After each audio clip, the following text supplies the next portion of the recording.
નમસ્કાર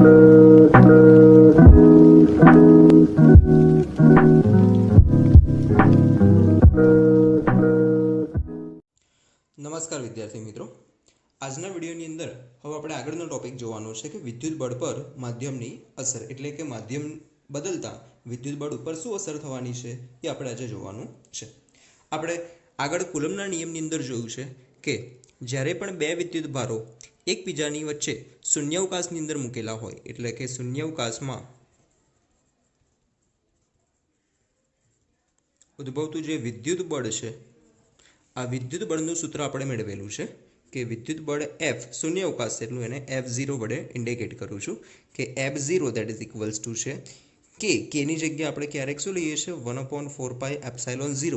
અહીંયા માધ્યમ શૂન્યાવકાશ છે એટલે પરમિટિવિટી પણ શૂન્યાવકાશની જ આવશે, એટલે કે 1/4πε0 જોડે આવશે જે બે આપણે વિદ્યુત ભાર લીધા હતા Q1 અને Q2 કે જેમની વચ્ચેનું અંતર R હતું, એટલે થશે Q1 Q2/R²। એટલે શૂન્યાવકાશ માટે વિદ્યુત બળનું સૂત્ર મને અત્યારે અહીંયા મળ્યું છે। હવે આપણે વિદ્યુત બળ બીજા કોઈ માધ્યમમાં ચેક કરીએ છીએ।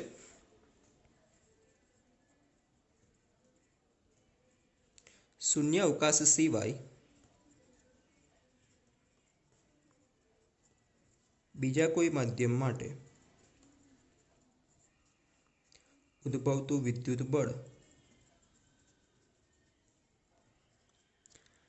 બળ આપણે શોધવું છે। આ જુદા મીડિયમ માટે છે, માધ્યમ માટે છે, એટલે આ બળને આપણે ઇન્ડિકેટ કરીએ છીએ Fm વડે। તો Fm ઇક્વલ્સ ટુ થશે આપણી પાસે ઉપરના સૂત્ર પરથી જ અહીંયા લખીએ તો 1/4πε0 કેમ લખ્યું તો આપણે ઉપર, કેમ કે માધ્યમ કયું હતું શૂન્યાવકાશ, અહીંયા આપણે શૂન્યાવકાશ નથી બીજું માધ્યમ છે તો એ જે તે માધ્યમની પરમિટિવ આવશે। ધારો કે માધ્યમની પરમિટિવિટી છે એપ્સાઇલોન જેટલી, તો અહીંયા એપ્સાઇલોન આવશે, જોડાવશે Q1 Q2/R²। એ તો એઝ ઇટ ઇઝ બંને સૂત્રનો મારે, એટલે કે બંને બળનો મારે અહીંયા ગુણોત્તર મેળવવો છે। તો ગુણોત્તર માટે આપણે શોધીશું FO/Fm, બંનેનો ગુણોત્તર મારે મેળવવો છે। તો પહેલાં FO ની વેલ્યુ લઈ લઈએ આપણે કે જે છે 1/4πε0 Q1 Q2/R²। Fm છેદમાં છે એટલે એની વેલ્યુ મૂકીએ તો 1/4πε Q1 Q2/R²। તો જે પણ કેન્સલ થાય છે કરી દો, 4π cancel, Q1 Q2 cancel, R² cancel, એટલે FO/Fm એની વેલ્યુ તમને મળી છે, અંશમાં માત્ર બાકી વધ્યું છે એપ્સાઇલોન, નીચે બાકી વધ્યું છે ε0।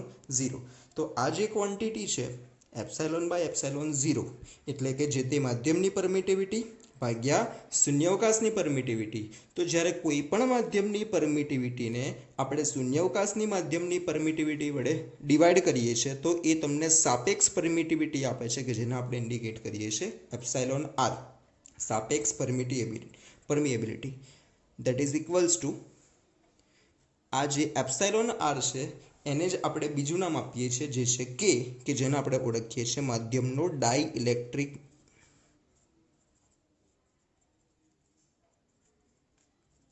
અચળાંક।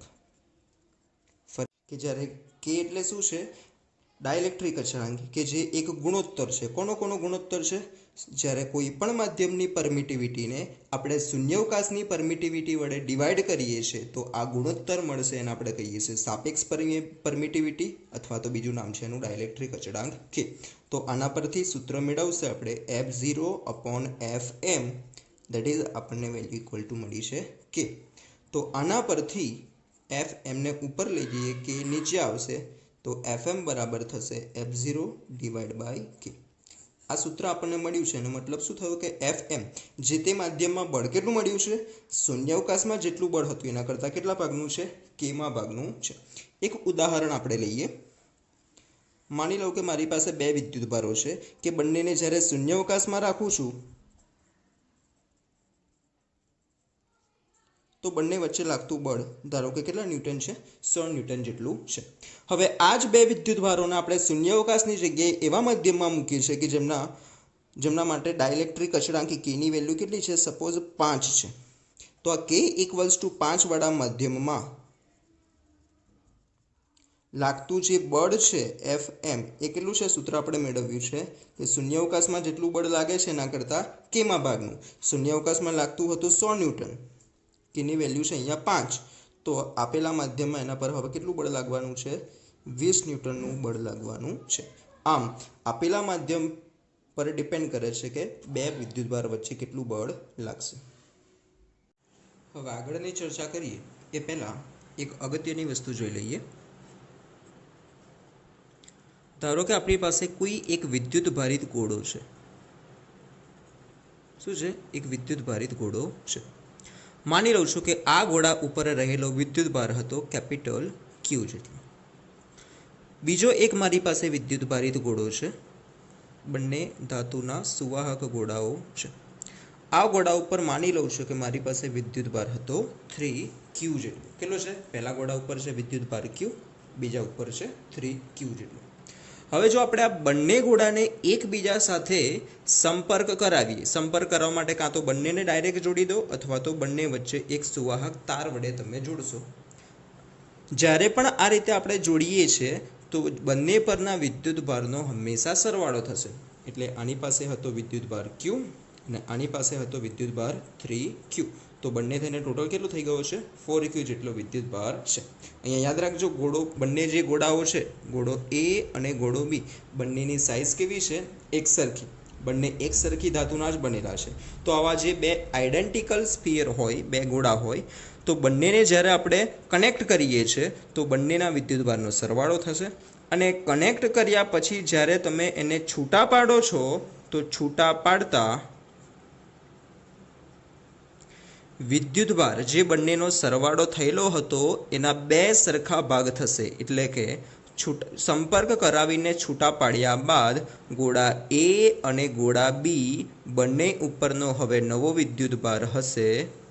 ટોટલ 4Q હતો, 4Q/2 એટલે બંને ઉપર આવી જશે 2Q જેટલો વિદ્યુતભાર આવવાનો છે. પણ હવે ક્યારે થશે? બંને ગોળા એક સરખી જ ધાતુના બનેલા હોય, બંનેની સાઇઝ પણ એક સરખું હોય ત્યારે. જો આવી જ રીતે ફરીથી આપણે બીજી એક કલ્પના કરીએ છીએ. ફરીથી ગોળો A લઈએ છીએ. ગોળા A ઉપર હતો વિદ્યુતભાર કેપિટલ Q જેટલો. બીજો એક ગોળો B લઉં છું. એ પણ ગોળા એના આઇડેન્ટિકલ જ છે, એટલે કે એ જ ધાતુનો બનેલો અને એટલા જ કદનો. પરંતુ હવે આ વિદ્યુત ભારિત છે નહીં. ગોળા બીને અત્યારે આપણે કેવો લીધો છે? તટસ્થ લીધેલો છે. એના ઉપર કોઈ જ વિદ્યુત ભાર છે નહીં. હવે જ્યારે તમે બંનેને જોડશો તો ચલો બંનેનો કુલ વિદ્યુત ભાર કેટલો થશે? આના પાસે Q હતો, આની પાસે 0 હતો, એટલે Q + 0 કેટલો થશે? Q.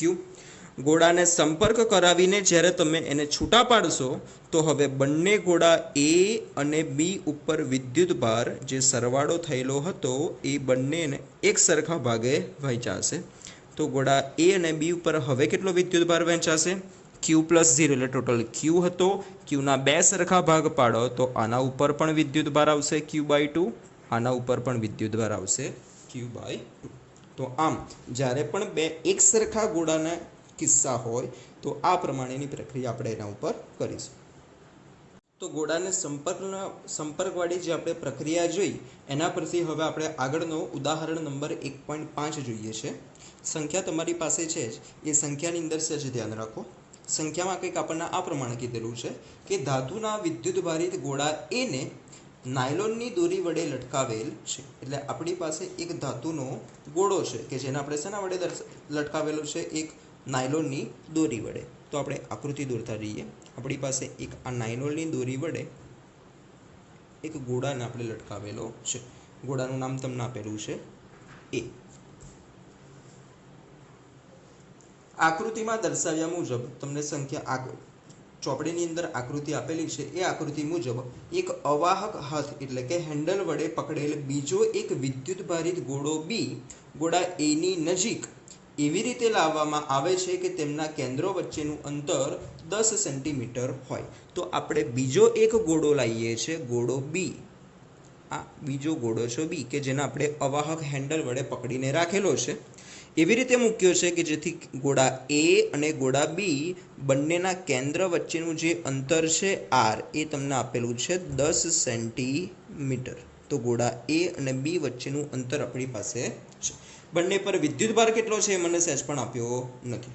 ધારી લઉં છું કે ગોળા એ ઉપરનો વિદ્યુતભાર અને બી ઉપરનો વિદ્યુતભાર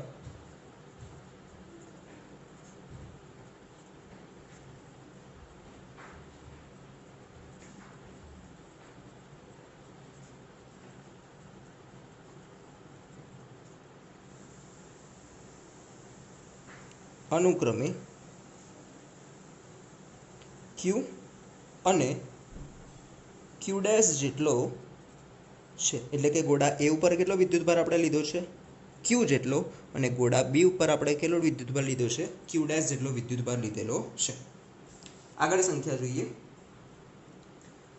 આનાથી થતું એનું અપાકર્ષણ નોંધવામાં આવે છે. એટલે બંને પર વિદ્યુતભાર એક સરખો છે, સજાતીય છે, તો બંને વચ્ચે જે કોઈ પણ અપાકર્ષણ બળ લાગશે આપણે નોંધીએ છીએ. હવે બંને વચ્ચે કેટલું અપાકર્ષણ બળ લાગશે એ આપણે કુલમના નિયમ મદદથી શોધી શકીએ છીએ. તો બંને ગોળા વચ્ચે નું અપાકર્ષણ બળ, ચલો કુલમના નિયમ પરથી બળ લાગે જે છે આપણે આ બળને સિમ્બોલ આપીએ છીએ F. F that is equals to સૂત્ર શું છે કે બંનેના વિદ્યુતભારનો ગુણાકાર ક્યુ અને ક્યુ ડેશ ડિવાઈડ બાય અંતર જે કોઈ પણ છે અંતરનો વર્ગ એટલે કે આર સ્ક્વેર. આપણે માત્ર અહીંયા મૂલ્યની જરૂર છે એટલા માટે આપણે અદિશ સ્વરૂપ જોઈએ છે. આને આપી દો સમીકરણ નંબર 1. હવે આગળ સંખ્યા જુઓ. એ અને બી ગોળાઓને અનુક્રમે સી અને ડી વિદ્યુતભાર રહિત ગોળાઓ સાથે આકૃતિ બી માં દર્શાવ્યા મુજબ સ્પર્શ કરાવવામાં આવે છે. એટલે બીજી જે તમને આકૃતિ આપેલી છે એ આકૃતિ પ્રમાણે જે આપણો ગોળો એ હતો એ ગોળાને બીજા એક વિદ્યુતભાર રહિત ગોળા સી સાથે સંપર્કમાં કરાવવામાં આવ્યો છે. અને એ જ રીતે જે ગોળો બી હતો આ ગોળો બીને આપણે બીજા એક ગોળા ડી સાથે સંપર્કમાં લાવેલા છે. એટલે ટોટલ હવે આપણી પાસે થઈ ગયા 4 ગોળા. અહીંયા એક વસ્તુ નોંધજો કે ગોળા એ ઉપર કેટલો વિદ્યુતભાર છે ક્યુ જેટલો, ગોળા બી ઉપર કેટલો વિદ્યુતભાર છે ક્યુ ડેશ જેટલો. સી અને ડી બંને ગોળા વિદ્યુતભારની દ્રષ્ટિએ તટસ્થ છે એટલે બંને પરનો વિદ્યુતભાર કેટલો થશે 0. જોડે આપણે સંપર્ક કરાવીને શું કરવાના છે છૂટા પાડવાના છે. એટલે બંને ગોળાને જ્યારે આપણે છૂટા પાડીશું તો જે 4 ગોળા વધવાના છે એ 4 ગોળાનો વિદ્યુતભાર આપણે અલગ અલગ લખીએ છીએ અહીંયા. ચલો વિદ્યુતભાર કેટલો થશે આગળ જે આપણે પ્રક્રિયા કરી હતી એના પરથી મને દર્શાવો તો કે એ અને સી પરનો કુલ વિદ્યુતભાર કેટલો હતો ક્યુ પ્લસ 0 એટલે કે ક્યુ. બંનેના 2 સરખા ભાગ એટલે ક્યુના 2 સરખા ભાગ પડશે એટલે આની પાસે પણ આવશે Q/2 અને આની પાસે પણ આવશે Q/2. તો ગોળા એ અને સી બંને ઉપર હવે કેટલા વિદ્યુતભાર છે Q/2 અને Q/2. ક્યુ ડેશ અને 0 નો સરવાળો કેટલો થશે ક્યુ ડેશ, એના પણ 2 સરખા ભાગ થશે. તો ગોળો બી અને ગોળો ડી બંને પરના વિદ્યુતભાર હવે થશે Q'/2, અહીંયા પણ થશે Q'/2. એટલે એના અને સીના સંપર્ક દ્વારા બંને પર વિદ્યુતભાર મળ્યો Q/2. એ જ રીતે બી અને ડીના સંપર્ક પછી બંને ઉપર વિદ્યુતભાર મળ્યો છે Q'/2. આગળ હવે સંખ્યા જોઈએ. દૂર કરી બી ને એની નજીક તેમના કેન્દ્ર વચ્ચેનું અંતર 5 સેન્ટીમીટર થાય તે રીતે લાવવામાં આવે છે. એટલે કે હવે ગોળા એ અને બી ને ફરીથી આપણે નજીક લાવીએ છીએ પણ હવે અંતર કેટલું રાખવાનું છે 10 ની જગ્યાએ 5 સેન્ટીમીટર. તો ગોળો એ અને ગોળો બી આના ઉપરનો વિદ્યુતભાર છે હવે Q/2, આના ઉપરનો વિદ્યુતભાર છે Q'/2. બંને વચ્ચેનું અંતર R' જે કેટલું છે હવે 5 સેન્ટીમીટર છે. હવે 5 સેન્ટીમીટર છે તો આપણે અહીં લખી શકીએ કે R' ની વેલ્યુ જે શરૂઆતનું અંતર હતું એના કરતાં કેવું છે અડધું છે. તો જ્યાં પણ R' છે ત્યાં આપણે શું લખી શકીએ છીએ R/2. તો હવે આ કિસ્સામાં બંને વચ્ચે લાગતું જે વિદ્યુત બળ હશે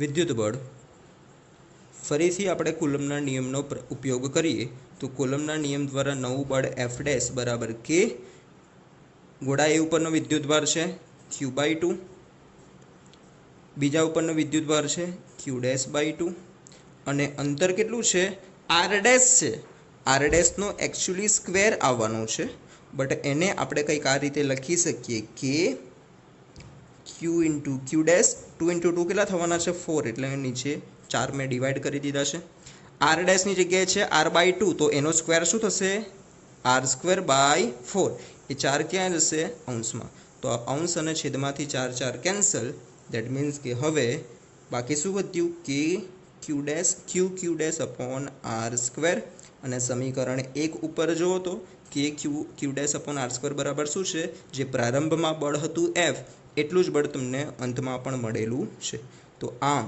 ગોળા એ અને બીનો સી અને ડી સાથે સંપર્ક કરાવ્યા બાદ આટલા અંતરે મૂકતા લાગતું નવું બળ પ્રારંભ જેટલું જ તમને મળે છે તો આગળનો આપણો ટોપિક આવે છે 1.7 એટલે કે 1.7 કે જે છે ઘણા વિદ્યુતભાર વચ્ચે બળો એટલે કે તંત્રમાં જ્યારે બેથી વધારે વિદ્યુતભાર આવેલા હોય તો કોઈ એક વિદ્યુતભાર ઉપર લાગતું પરિણામી બળ શોધવા માટે આપણે શું કરી શકીએ તો એના માટે જો આપણે માત્ર બે જ વિદ્યુતભાર હતા ત્યાં સુધી તો આપણે કુલમનો નિયમ યુઝ કરતા હતા અને કુલમનો નિયમ માત્ર કેટલા વિદ્યુતભાર માટે સાચો હતો બે જ વિદ્યુતભાર માટે જો બેથી વધારે વિદ્યુતભાર હોય તો આપણે શું કરી શકીએ એનું એક ઉદાહરણ અહીંયા આપણે આપેલું છે બેથી વધારે વિદ્યુતભાર હોય એવું આપણે એક તંત્ર ધ્યાનમાં લઈએ છીએ ધારો કે મારી પાસે જુદા જુદા 3 વિદ્યુતભારો છે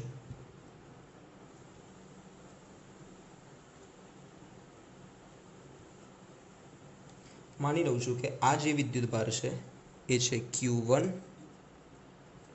બીજો જે વિદ્યુતભાર છે એ છે Q2 અને ત્રીજો જે વિદ્યુતભાર છે એ છે Q3 ત્રણે ત્રણ વિદ્યુતભારના કોઈ આપણે એક સંદર્ભ બિંદુ લઈએ છે માની લો કે બિંદુ O છે એ આપણું સંદર્ભ બિંદુ છે તો ત્રણે ત્રણ વિદ્યુતભારને જોડતા આપણે રેખાખંડ દોરી લઈએ માની લો કે Q1 ને બિંદુ O સાથે જોડતો જે કોઈ પણ રેખાખંડ છે એ આપણો થશે સદિશ R1 એ જ રીતે બિંદુ Q2 વિદ્યુતભાર Q2 ને બિંદુ O સાથે જોડતો જે સદિશ મળશે એ એનો સ્થાન સદિશ થશે R2 as it is Q3 ને બિંદુ O સાથે જોડતો જે સદિશ હશે એ સદિશને આપણે નામ આપીએ છીએ R3 આ ઉપરાંત 1 અને 2 વચ્ચેનો જે સદિશ હશે તો 2 થી 1 તરફ જે દર્શાવાતો સદિશ હશે આ સદિશને આપણે નામ આપીશું સદિશ R12 1 થી 2 તરફનો જે સદિશ છે એને આપણે નામ આપેલું છે R12 આવી જ રીતે 1 થી 3 તરફનો જે કોઈ પણ સદિશ હશે આ સદિશને આપણે નામ આપીશું 1 થી 3 તરફનો તો 3 થી 1 તરફનો છે તો આ સદિશને આપણે નામ આપવાનું છે R13 ફરીથી 2 થી 1 તરફના સદિશને શું નામ આપ્યું છે R12 1 તરફ જાય છે 2 માંથી એ જ રીતે અહીંયા પણ Q3 થી Q1 તરફ જે સદિશ છે એને નામ આપણે આપેલું છે R13 તો હવે ટોટલ 3 વિદ્યુતભાર છે માની લો કે મારે Q1 વિદ્યુતભાર ઉપર કેટલું બળ લાગે છે એ જાણવું છે તો ચલો Q1 ઉપર બળ કોણ કોણ લગાડી શકે જે બાકીના બે વિદ્યુતભાર છે કયા કયા Q2 અને Q3 તો વિદ્યુતભાર વચ્ચે જ્યારે બે થી વધારે વિદ્યુતભાર એક વિદ્યુતભાર ઉપર બળ લગાડતો હોય તો આપણે સંપાતપણાનો સિદ્ધાંત યુઝ કરીએ છીએ સંપાતપણાનો સિદ્ધાંત આપણને શું કહે છે કે જ્યારે કોઈ એક વિદ્યુતભાર ઉપર એકથી વધારે બળ લાગતા હોય તો જેટલા પણ બળ લાગે છે બધાનો શું કરી દેવાનો છે આપણે સદિશ સરવાળો કરવાનો છે તો સૌથી પહેલાં તો Q1 વિદ્યુતભાર ઉપર Q2 વિદ્યુતભારને કારણે લાગતું બળ આ બળ આપણે શોધીએ છીએ એ બળનો સિમ્બોલ શું થશે F12 અને ગઈકાલે જે સદિશ સ્વરૂપ આપણે મેળવેલું છે એ સૂત્ર પરથી જોઈએ તો સૂત્ર આપણને મળે છે 1/4πε0 અથવા તો તમે લઈ શકો છો કે 1 અને 2 વચ્ચેનું છે એટલે કે Q1 Q2 divide by R square અહીંયા F12 છે એટલે આવશે R12 નો સ્ક્વેર અને R12 કેપ R12 કેપ કેવી રીતે શોધીએ છીએ આપણે ગઈકાલે જોયેલું છે તો એક બળ તો આપણે મેળવી લીધું સમીકરણ નંબર 1 હવે Q1 ઉપર કોણ બળ લગાડતું હશે બીજું જે બીજો વિદ્યુતભાર વધ્યો છે Q3 તો Q1 ઉપર Q3 ને કારણે લાગતું બળ F13 that is equals to થશે કે Q1 Q3 divided by R13 નો સ્ક્વેર R13 કેપ. આ થશે સમીકરણ નંબર 2.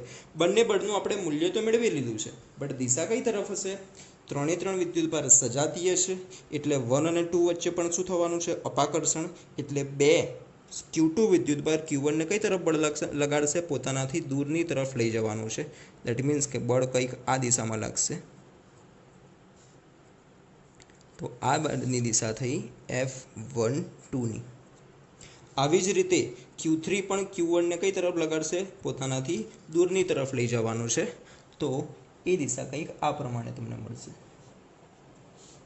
તો અહીંયા આપણે દર્શાવી દઈએ કે એક આ દિશા મળી છે તમને, કે જે છે F13,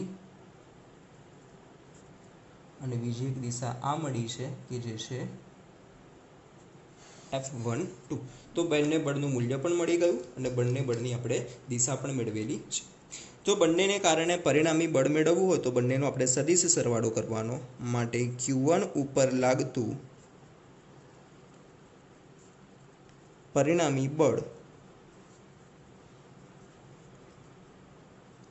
એ સિમ્બોલને આપણે નામ આપીએ છીએ F1. તો F1 બરાબર શું થશે? F12 અને F13 બંનેનો સરવાળો.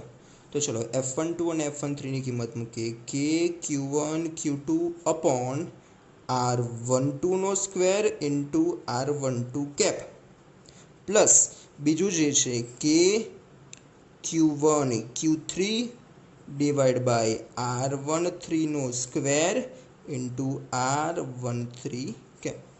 બંનેમાંથી કોમન કાઢીએ અથવા તો આ સૂત્ર હશે તો પણ ચાલશે. તો આમ જ્યારે 2 થી વધારે વિદ્યુતભારનું બનેલું તંત્ર હોય તો એ કિસ્સાની અંદર લાગતું પરિણામી બળ શોધવા માટે જેટલા પણ બળ લાગે છે એ બધા બળનો શું કરવાનો છે? આપણે સદિશ સરવાળો કરવાનો છે.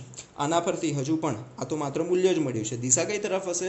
તો જે આપણા 2 સદિશો છે બળના, એનું પરિણામી બળ શોધવા માટે શું કરીશું? સમાંતર બાજુ ચતુષ્કોણના નિયમ પરથી શોધશો. પ્રમાણે એક સમાંતર બાજુ ચતુષ્કોણ તમે પૂર્ણ કરશો તો આ જે વિકર્ણ છે તમને પરિણામી બળ આપવાનું છે. તો આ તમને બળ મળવાનું છે F1.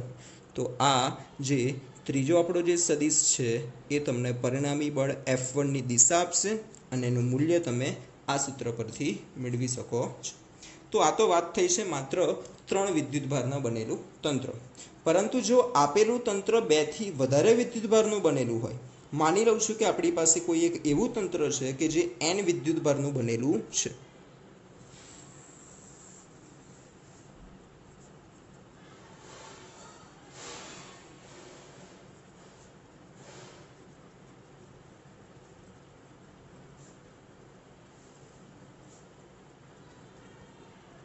આ તંત્રમાં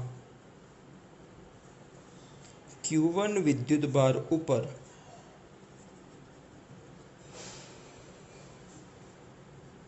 લાગતું બળ એ પણ અહીંયા આપણે F1 જ કહીએ છીએ. અને F1 કેવી રીતે મળશે તમને?